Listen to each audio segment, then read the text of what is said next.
पता नहीं क्या फालतूगिरी है, मुझे खाना बनाना आता भी नहीं है और खाना बनाना पड़ रहा है। अच्छा लगता है एक अमीर घर की लड़की रसोई में खाना बना रही है। उप्स, कहीं मेरा मेकअप ना खराब हो जाए। ये कहकर आकांक्षा अपने मेकअप छोटे से मिरर में देखकर पाउडर सेटअप करने लगती है। तभी खाना जलने लग जाता है और सांस आ जाती है। हे भगवान, ये खाना कैसे जल गया बहू? तू मेकअप कर रही और खाना नहीं देख रही? पहले से इतना पोत रखा है और क्या जरूरत थी तुझे मेकअप करने की? वहाँ सब लोग तेरे हाथ का खाना खाने के लिए बैठे हुए हैं और तू यहाँ मटर कश्ती कर रही है। उप्स, खाना जल गया। कोई बात नहीं माँ जी, आप खाना बाहर से ऑर्डर कर लो, मुझे बनाना नहीं आता वैसे भी। हाँ, वो तो मैं अपनी आंखों से देख रही हूँ, लेकिन ये पहली रसोई की रस्म थी, ये भी तुझे बाहर के रेस्टोरेंट से करवानी है? निकम्मी कहीं की। क्या बोला माँ जी आपने? आपको पता भी है मैं कितने बड़े अमीर घर से आई हूँ? दहेज तो देख लिया होगा आपने मेरा। हाँ, तो तेरे दहेज की चीजों से खाना बनवाए? खाना बनाना तो आना चाहिए था ना तुझे। हट जा, मैं ही खाना बना लूं, बस अपना हाथ लगा देना इस खाने पर। ठीक है माँ जी, मैं हाथ लगा दूंगी। अच्छा है, वरना मेरा नेल एक्सटेंशन खराब हो जाता। फिर करुणा जला हुआ खाना हटा देती है और खुद से छोले पूरी सब्जी रायता बनाकर तैयार कर देती है, जिस पर अमीर बहू का हाथ लगवा देती है और सब खाना खा पाते हैं। अरे भाभी, आपने तो बिल्कुल माँ की तरह खाना बनाया है। मुझे माँ के हाथों का स्वाद याद आ रहा है। अब तो आप ही खाना बनाना। अगर तेरी भाभी खाना बनाएगी ना, तब तो मुझे सिर्फ जला हुआ और बेस्वाद खाना मिलेगा। ये सारा खाना तेरी माँ ने ही बनाया है। वो क्या है ना, मेरी अमीर कल्लो बहू को कुछ आता नहीं है बनाना। माँ जी, आप मेरे बारे में कैसे बोल रही हैं? हाँ, तो जला हुआ खाना नहीं बनाना चाहिए था ना? ये भगवान, कैसे नखरे दिखा रही है, जैसे कि कहीं की पटरानी हो। काली मटर सी तो शक्ल है, तो ये हाल है। अगर गोरी होती तो पता नहीं कितना नाक में दम करती। फिर खाना खाने के बाद सब बहू को नाम के लिए शगुन दे देते हैं। 2-3 दिन और गुजरते हैं। करुणा आकांक्षा को खाना बनाने को कहती है। खाना बनाने की कोशिश में वो फिर से खराब खाना बना देती है, जिसे खाकर घर वाले उगल देते हैं। अरे रहने दो, अब से तुम खाना बिल्कुल भी मत बनाना। करुणा, तुम किसी और से कह देना और खुद भी खाना बना लेना। हाँ जरूर। पता नहीं मैं क्या क्या सोचकर कितने अरमान से इतने बड़े घर की लड़की को अपने घर में लाई थी कि अच्छा अच्छा खाना बनाकर देगी, लेकिन मेरी तो जिंदगी ही बर्बाद हो गई। अब मैं अपने छोटे बेटे की शादी के लिए कोई ऐसी लड़की ढूंढूंगी जिसे कम से कम खाना बनाना तो आता ही हो। क्या बात है माँ जी, आप कुछ मिनमिना रही हैं? तेज बोल दीजिए। बहू, तेरे बारे में मैं कुछ नहीं बोल रही, समझी? ऐसे ही दिन गुजरते हैं। करुणा खुद खाना बना बनाकर और अमीर बहू के तेवर से बहुत ज्यादा परेशान थी। इस बीच वो गरीब घर की अच्छा खाना बनाने वाली दिव्या को अपने छोटे बेटे के लिए ढूंढ लेती है और झट से शादी कर देती है। जहां शादी के बाद पहली रस्म में वो बहुत अच्छा खाना बनाती है और अपनी बहू को अपने हाथ से सोने के कंगन पहनाती है। आहा, वाह वाह वाह, बहू ने इतना अच्छा खाना बनाया कि मेरा दिल खुश हो गया। देख रही है बड़ी बहू, खाना ऐसे बनाना चाहिए कि सबके चेहरे खिल उठे। तेरे जैसे नहीं कि तेरे ही जैसा बनाया हुआ खाना देखने को मिले, जला हुआ। माँ जी, आप फिर से मेरे स्किन टोन के बारे में बात कर रही है ना? हाँ, नहीं आता मुझे खाना बनाना। आपको चाहिए थी शेफ बहू, आ गई, उससे ही बनवा लेना। हाँ, उससे ही खाना बनवाऊंगी, लेकिन तू कब खाना बनाना सीखेगी? ओहो, ये घर की महिलाएं भी कितना युद्ध करती हैं। शुक्र है उस जमाने की नहीं है, वरना तलवार लेकर निकलती। बात तो सही है बेटा। ओहो, तुम तो चुप ही रहो। कुछ दिन गुजरते हैं। घर वाले छोटी बहू के हाथ का खाना खाकर बहुत खुश होते हैं। वहीं आए दिन आकांक्षा बड़ी बहू के खाने में कमी निकाल देती है, जैसे कि इस समय। दिव्या, तुम कैसा खाना बना रही हो? इसमें ना नमक है ना मिर्च। वैसे माँ जी तुम्हारी तारीफ करती रहती हैं। दीदी खाना बहुत अच्छा बनाए, बस नमक कम है। आप ऊपर से डाल लीजिए, मिर्च बिल्कुल ठीक है। अगर इससे ज्यादा आपको खाना है तो आप खा लीजिए।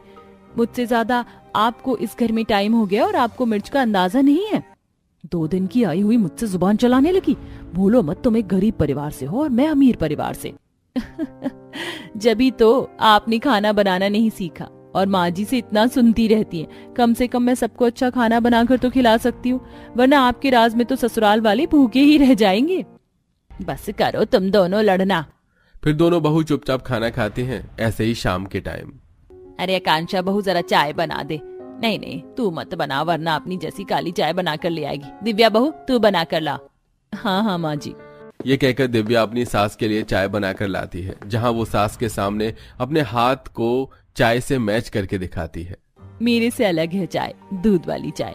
हाँ हाँ ठीक है, अब मैच द फॉलोइंग मत करके दिखा। बड़ी बहू, तू छोटी बहू से खाना बनाना क्यों नहीं सीख जाती? कब तक जला हुआ बेकार खाना बनाएगी? जब तक आपको आदत नहीं हो जाती।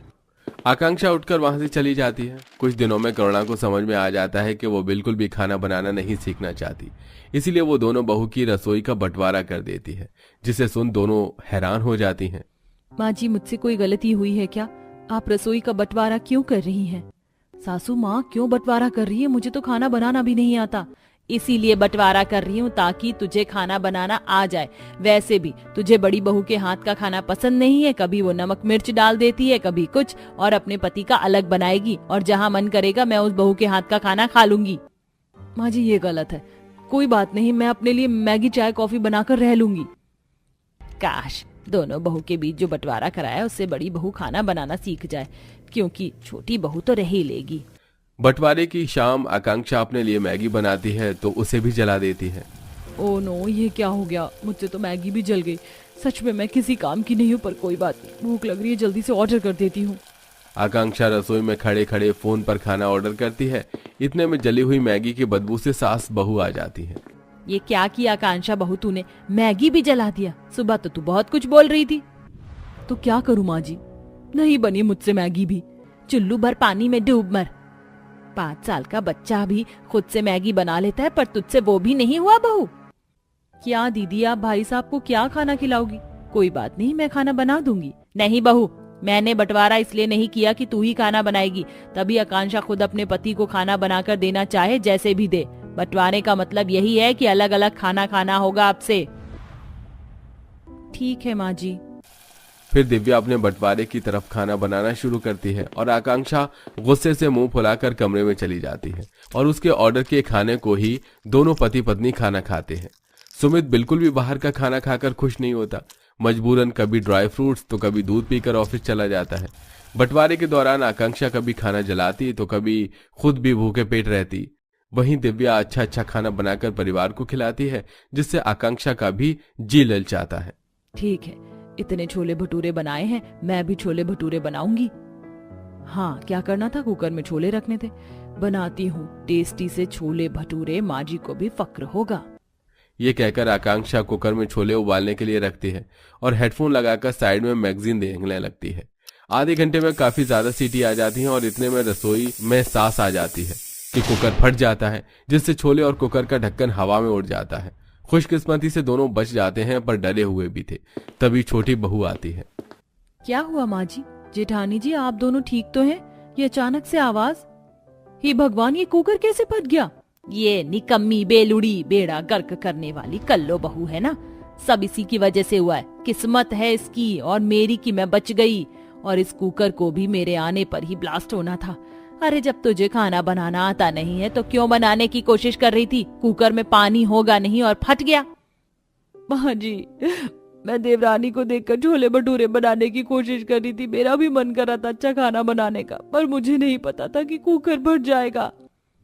तुझे पता है, आज कुछ भी हो सकता था, इसीलिए कह रही हूँ कि छोटी बहू से खाना बनाना सीख ले। अरे अगर कल को वो और हम सब घर वाले यहाँ नहीं हुए, रेस्टोरेंट भी बंद रहा, तो तू कैसे खाना खाएगी? थोड़ा तो खाना बनाना सीख ले, चाहे दाल चावल ही सही।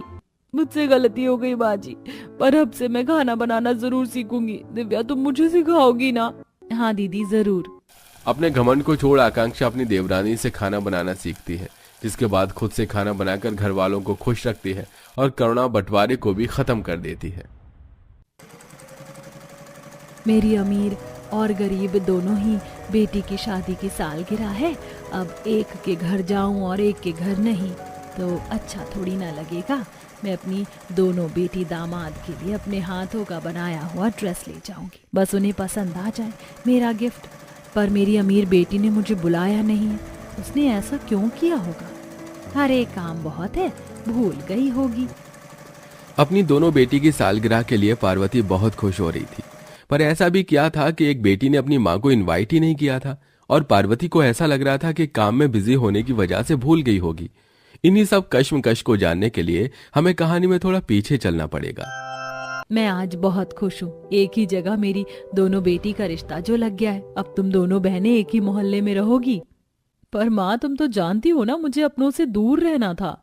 दीदी, अपनों से दूर नहीं, अपनों के पास रहा जाता है। अरे तुम दोनों बहन फिर से शुरू मत हो जाना। अच्छा, अब जल्दी से मुझे ये बताओ कि तुम्हें अपनी शादी के लिए कैसा लहंगा बनवाना है, क्योंकि तुम्हारी शादी की सारी तैयारी तो मुझ बुढ़िया को अकेले ही करनी है। माँ, तुम चिंता मत करो, तुम्हारी बेटी इतनी भी बुरी नहीं है। हम भी हैं, हम भी नौकरी कर रहे हैं। आपको शादी के कपड़े बनाने की कोई जरूरत नहीं है। पार्वती अपनी दोनों बेटियों की शादी से बहुत खुश थी, तो वहीं दोनों बहन भी शादी में अपनी माँ की पूरी मदद करती हैं। देखते ही देखते बहुत जल्द दोनों बहन की शादी हो जाती है और वो दोनों एक ही मोहल्ले में अलग अलग घर की बहू बनती हैं। क्योंकि दोनों ही बहन मिडिल क्लास से थीं और उन दोनों के ही पति दोस्त थे, तो उन दोनों के बीच का प्यार भी बना रहता है। ऐसे ही एक दिन कविता, तू सही कहती थी, अपने पास में हो तो ही अच्छा होता है। तुझे कैसे बताऊं, पर तेरे जीजाजी अपना खुद का बिजनेस डालना चाहते हैं। इसके लिए उन्हें एक छोटी सी जमीन चाहिए। हमारे घर के पीछे तो तेरी छोटी सी जमीन है, अगर तू हमें वो दे देती है तो बहुत अच्छा रहता। दीदी, मैं बिना अपनी सास और पति से पूछे कैसे आपको वो जमीन दे सकती हूँ? कविता, इसमें पूछने की क्या जरूरत है? तुम्हारी बहन हमारी रिश्तेदार है और विनीत तो मेरा दोस्त है। मैं अपने दोस्त के लिए इतना तो कर ही सकता हूँ। और रही मेरे बिजनेस की बात, तो उसमें अभी टाइम है और मेरा तो पार्टनर भी है। अपने पार्टनर के साथ मैं कोई दूसरा रास्ता निकाल लूंगा। दीदी, मैं अपनी वो जमीन आपको देता हूँ, बस उसकी जरूरत फ्यूचर में मुझे भी पड़ सकती है, तब आप मुझे वापस कर देना। हाँ विकास, क्यों नहीं, तुम बेफिक्र रहो। तुम्हारे बुरे समय में मैं हमेशा तुम्हारे साथ रहूंगी। बिना सोचे समझे विकास सुमन की मदद करने के लिए मान जाता है और अपनी जमीन विनीत के नाम कर देता है। जिसके बाद विनीत वो जमीन बेचकर अपना खुद का एक छोटा सा ऑनलाइन बिजनेस डालता है, जो कि 6 महीने में ही चल पड़ता है। तो वहीं अपना घर गिरवी रखकर अपने दोस्त पवन के साथ विकास अपना बिजनेस डालता है और पवन उसको धोखा दे देता है और सारे पैसे लेकर भाग जाता है, जिस वजह से विकास की आर्थिक स्थिति बिगड़ने लगती है। विकास बेटा, मैंने तुझे पहले ही समझाया था, पर तूने मेरी एक नहीं सुनी। पर अब भी मौका है। आशा बहन के बेटे का बिजनेस अच्छा चल रहा है, अब तू उनसे मदद मांग, वो हमारी मदद जरूर करेगी। माँ जी, आप सही कह रहे हैं, मैं कल ही दीदी के पास जाऊंगी। बड़ी उम्मीद लेकर कविता अगले दिन अपनी बहन के पास मदद मांगने जाती है, पर अपने गरीब बहन को देख सुमन मुंह बनाने लगती है। कौन हो तुम? तुम मेरी बहन तब थी जब मैं भी गरीब थी, पर अब मैं तुम्हारे और मेरे बीच कोई रिश्ता नहीं है। हम दोनों की कोई बराबरी नहीं। और कैसी मदद की बात कर रही हो तुम? मैं तुम्हारा कोई एहसान नहीं मानती और ना ही मैं तुम्हारी कोई मदद कर सकती हूँ, इसलिए चुपचाप यहाँ से चली जाओ, इससे पहले कि मैं तुम्हें धक्के मार कर निकाल दूं। दीदी, ऐसा मत करो। आज तुम्हारे दिन बदल गए तो तुम मुझे भूल गई। मैं तुम्हारी बहन हूँ।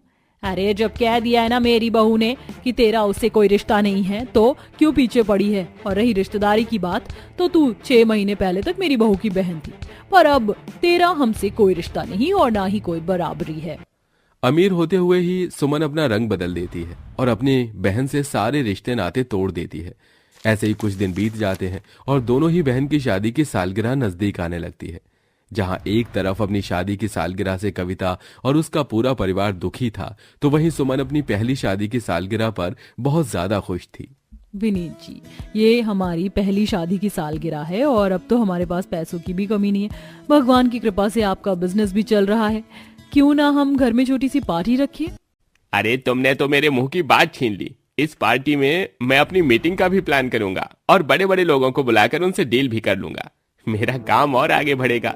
तुम अपने रिश्तेदारों को भी बुला लेना, पर उन्हें जो अमीर हैं, अपनी गरीब बहन की तरह नहीं। अरे बेटा, तू बेफिक्र रह, उस कविता को कोई नहीं बुलाने वाला। बहू तो खुद से पीछा छुड़ा रही है। सुमन अपने ससुराल वालों के साथ मिलकर अपनी एनिवर्सरी प्लान कर रही होती है और बाहर जाकर महंगे महंगे कपड़े और शॉपिंग करती है। तो वहीं घर में दुखी विकास अपनी बीवी से कहता है, माफ करना, हमारी पहली शादी की सालगिरह है और मैं तुम्हारे लिए कुछ नहीं कर पा रहा। आप मेरे साथ हैं, वही काफी है। हाँ बेटा, सालगिरह ही तो है, इस साल ना सही अगले साल मना लेना। वैसे तू कोई दूसरा बिजनेस डालने की सोच रहा था, क्या हुआ? हाँ माँ, मैंने किसी को कर्ज दिया था, वो मेरे पैसे लौटा रहा है। वो पैसे मिलते ही मैं अपना एक और बिजनेस डालूंगा। अगर इस बार भगवान की कृपा रही तो मेरा बिजनेस जरूर चलेगा और इस बार मुझे किसी की मदद नहीं चाहिए। आप देखना, बहुत जल्द हमारे हालात भी ठीक हो जाएंगे। जहां सुमन सालगिरह की तैयारी कर रही होती है तो वहीं कविता अपने पति के साथ दूसरे बिजनेस के कामों में लगी होती है। और वहीं एक माँ को अपनी दोनों बेटियों की सालगिरह के बारे में पता चलता है तो वो अपनी दोनों बेटी दामाद के लिए अपने हाथों से कपड़े बनाती है। और जिस दिन शादी की सालगिरह होती है उस दिन पार्वती सबसे पहले अपनी अमीर बेटी के घर जाती है और उसके घर में नौकर चाकर अमीर मेहमान देख बहुत खुश होती है। अरे मेरी बेटी सच में बहुत अमीर हो गई है। कितने बड़े बड़े लोग आए हैं पर मेरी छोटी बेटी क्यों नहीं दिख रही? लगता है घर के कामों में व्यस्त है। अरे समधन जी, आप यहाँ बिन बुलाए कैसे आ गई? बिन बुलाए? बहन, आज मेरी बेटी की सालगिरह है और उसने घर में पार्टी रखी है। मैं तो बस ये अपनी बेटी दामाद को तोहफा देने आई हूँ। तुम मुझे बाद में भी तो गिफ्ट दे सकती थी ना माँ। आज यहाँ आना जरूरी था क्या? अब आ गई हो तो नौकर के कमरे में जाकर बैठो, पार्टी में मत आना और अपना गिफ्ट अपने साथ ले जाना। मेहमानों के सामने सुमन उसके परिवार की इंसल्ट न हो इसलिए वो अपनी माँ को नौकर के कमरे में भेज देती है। नौकर के कमरे में बैठी पार्वती अपने हाथों से बने हुए कपड़े को देखकर रोती है। मुझे यकीन नहीं हो रहा कि मेरी बेटी के सर पर अमीरी का घमंड इतनी तेजी से चढ़ा है कि आज वो मेरे साथ इतना गंदा व्यवहार कर रही है। कितने प्यार से मैं अपनी बेटी की सालगिरह पर देने के लिए तोहफा लेकर आई थी और उसने मुझे नौकर के एक कमरे में बंद कर दिया। जब मेरी बड़ी बेटी ही अपनी नहीं रही तो मेरी गरीब बेटी मुझे क्या ही पूछेगी? वो तो अपनी गरीबी का दुखड़ा ही मुझे सुनाएगी। अपनी बेटी के पास रहने से तो अच्छा है कि मैं अपने टूटे घर में ही अकेले अपनी जिंदगी बिताऊं। सुमन की बातें पार्वती के दिल पर ऐसी लगती हैं कि वो बिना बताए वहां से अपना गिफ्ट लेकर जाने लगती है। पर शांति की नजर पार्वती पर पड़ जाती है और वो जबरदस्ती उसे अपने घर ले जाती है। और कविता अपनी माँ को देख बहुत खुश होती है। माँ, तुम यहाँ आई और बिना मुझसे मिले जा रही थी? क्या मैं तुम्हारी बेटी नहीं हूँ? वैसे आज हमारी सालगिरह है, देखो मैंने आपकी पसंद का खाना बनाया है। आपकी बहुत याद आ रही थी। मेरी पसंद का खाना? पर क्यों बेटा? इसलिए माँ, क्योंकि मैंने कहा है। कुछ दिनों से कविता को आपकी बहुत याद आ रही थी पर पैसे न होने की वजह से मैं उसे आपके पास लेकर नहीं आ पा रहा था और आज हमारी सालगिरह थी तो इसलिए मैंने कहा था।